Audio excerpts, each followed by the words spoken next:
Okay, so there are 5 metacognitive errors that people make when they procrastinate.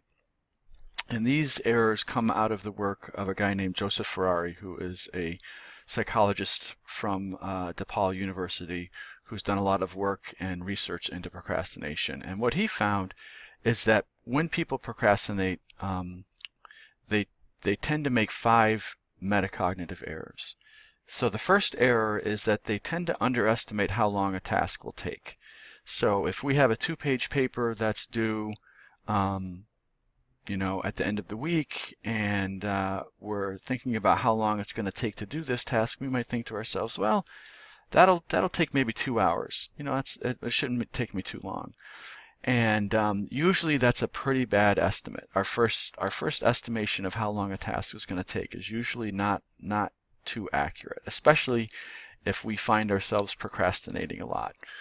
Um, and sometimes this first error can kind of bleed into the second error. And so the second error is people who procrastinate also tend to overestimate how much time they have left to work on a task.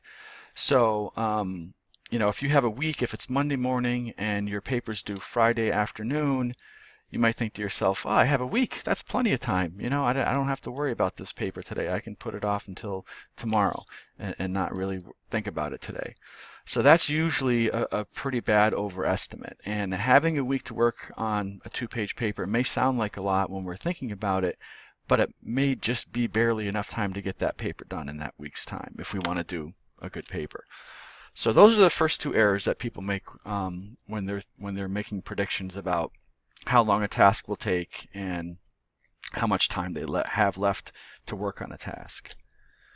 So a third error that people make when they procrastinate is they tend to think that they will have more motivation in the future. And so this is one of those things where, and I think most people have had this thought, I really don't feel like doing this right now. I'm not in the mood. I'm going to put this off until tomorrow. And tomorrow I'll be more motivated and I'll feel more like doing this.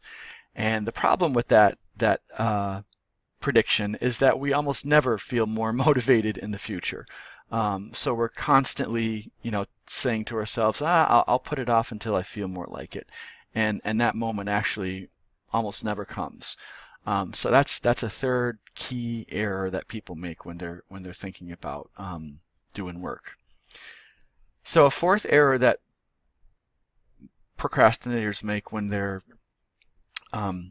thinking about their work and thinking about how to get their work done is they believe that they have to feel like it in order to be successful at a task. So if they're not in the mood to do a task, they think that that's going to get in the way of their success. So it'll lead to an unsuccessful outcome, and they don't want to do that.